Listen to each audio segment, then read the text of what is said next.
Hello and welcome to the Intuitive Messenger Show. I am Mitchell, your Intuitive Messenger, and this is your energy forecast for today, Thursday, December the 5th, 2013. And yes, we're coming to the end of 2013. What I would say is a very fun and interesting year for sure. So today is the number 5. Typically, the number 5 for me will bring about kind of a lot of movement, a lot of change, a lot of shifting. I always feel like this number is, you're halfway through the range of numbers. It is like the pinnacle of kind of climbing and moving and changing. So you're going to feel that today, and I'll talk about what you can do when you feel that energy kind of shifting you and moving you, because 5 in the tarot deck is our faith card, and that is about our belief systems, the trust that we have, you know, the matrix that we've designed, that we as humans are living in and working in this physical body. And it's also, you take all the numbers, 12, 5, 20, 13, and it's the number 14, which is the temperance card. And that is often about, you know, being tested and tried and strengthened and heated and cooled, you know, and made stronger. It's kind of like, I just got the image of a callus. You know, when you work the callus, or when you work your hand, you build up calluses, which they're actual protection. You know, I see people want to shave them and trim them down. I'm like, it's there to protect you. It's made you stronger. You know, when you lift weights, which is my personal background in training and fitness, you're literally taking those fibers and you're ripping them, and then they build up bigger and stronger for the next time. So that's what the temperance means. And also, that boils back down to number 5. Like I've said before, this whole month, the month and the year, which adds up to 9, takes whatever day it is and almost like brings it back to itself. It's almost like it's doubling it, turbocharging, if you will. So a lot of great energy there. I'll add another card to that and talk more about it. But last night on the Blog Talk Radio show, I was asking Spirit what I should talk about today. And someone, and it was on the radio, and I'm not going to mention names, but you could hear it if you listen to the archive file. But one of our callers, she was a bus driver, and she was driving a bus, and I'm pretty sure it was for adults, not children. And a man, if I understand the conversation last night, a man had a heart attack and hit the bus head on. He obviously died with that heart attack, and then 2 people on this woman's bus. The woman called in. She was feeling something, but then at one point, you know, she said, "I know I was supposed to be on that bus." And I said, you know, stop right there. You just gave your own reading. You know you were supposed to be there. On a soul level, you chose to be there at that moment, because she was feeling, or she was saying that she was feeling some responsibility for, you know, the people dying, et cetera, and even the man who had the heart attack and hit her. But, you know, I believe that she on a soul level chose to be there, because anybody else, because she's a very seasoned driver, anybody else, and it probably would have been full on head on and more people would have perished. But this way, the best possible outcome of this moment, of what this contract, you know, this soul's journey, that man who died, whatever, you know, he had planned, she was the best possible person driving that bus to, you know, bring everybody home safe as they can. But at one point she said something to the effect of, I don't know what I'm feeling. I don't feel anything. And it brings me back to something. Sometimes you're in the most right place at the right time and you feel peace in the midst of tragedy around you. That's not a bad thing. I believe, and Spirit has shown me, that that is being centered and being peaceful. You know, if you witness a terrible tragedy and you kind of go, okay.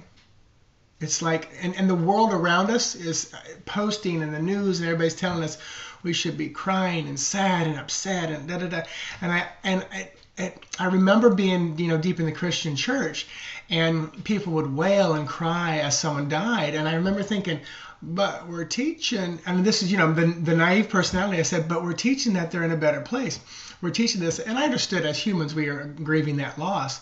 But I always used to think, you know, the day I stop breathing in this body and don't come back, it's going to be a great day for me. I don't fear death. I don't want to be in pain. Nobody does. Who wants to live in pain? But even if my last days I'm in pain or suffering, you know, I'm calling that experience in. I'm trying to experience something very different than I have before. But, you know, I've said, because of just the stuff I've been through, I've always said, jokingly and seriously, you know, I'm here to fight and I'm having a great time doing it. But the moment I'm done, I'm gone. I'm out of here. And I'm fine with that because it's work. But I've also known that I'm probably going to live to 120 years old. But if I drive out here today and I go, it was nice knowing you. Had a good time. I hope this lives in infamy. But if I'm still here in 120 years talking to you, through my perfect teeth still, because we talked about teeth, then I'm okay with that as well, because I'm here to experience all I can in this lifetime, in this body, this little tiny spark and piece of all that is, which you are a little tiny part of that as well. The analogy that many teachers have used is, God is like the body of water that covers the earth, and we're just, a scoop of that out, and we're in a physical body for a little while. But when you pour it back into the ocean, it becomes back part of that, all that is, all that oneness. So, long story short, sometimes you feel that peace because it's right. It's right. If someone is telling you should be more upset, or you should be more sad, you don't have to buy into what society is always doing. This card just came flying out. The Lover's Cup. Two of Cups in the Lover's card. I'm not taking it. I was told not to. So, powerful lesson there for me. I hope it resonates with you as well. Let me pull a card and continue to talk about the energy of today and that message that Spirit just gave me, us. I'm going to say, if that was it again, now the Hangman's flying up. So we've got lots of cards jumping out. So that Two of Cups, the Hangman, let's see what we're going to find here. So this is the Six of Cups. So with the shifting and changing that you're going to feel going on, with this faith kind of change, I feel like a lot of you, your belief systems are going to be changed, because this Six of Cups, 6 is a very peaceful number. It comes right after the number 5 we're talking about. This card is often about reminiscing things of your past, the childhood. I'm hearing that let the things from your past be your anchor, your grounding point as you shift and change, as move. But also, the image I'm getting now from Spirit is taking things down one brick at a time rather than busting the wall through. So as your faith gets, and I don't like the word shaken, as your faith is challenged, or as you're looking at it wondering, well, is that what I still believe? Because, I just spoke about, the Matrix and me and the human body and experiencing, what, next year that belief system may be very different. As I continue to grow and learn, and as we continue to raise our vibration and elevate from the 3D Earth into a more, 5-dimensional Earth in a different plane, which already exists right now in my belief system. So, utilize the past as your grounding, but be willing to take down those bricks and be gentle with yourself. You can take them down one by one, and you can put them back up if you get fearful.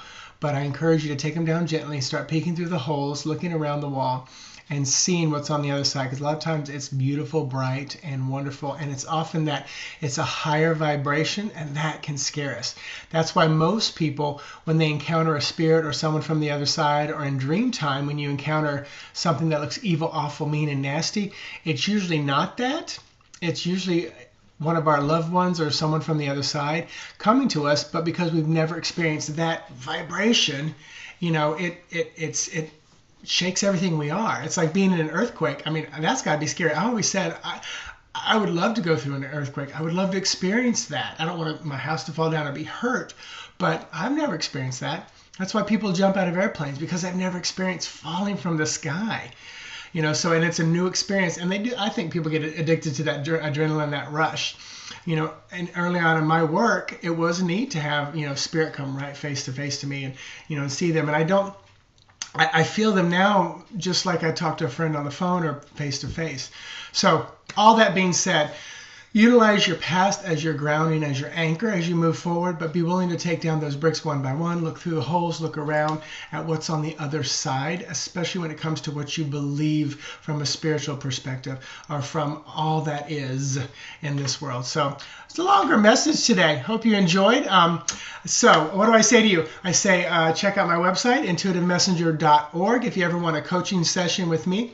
an intuitive session.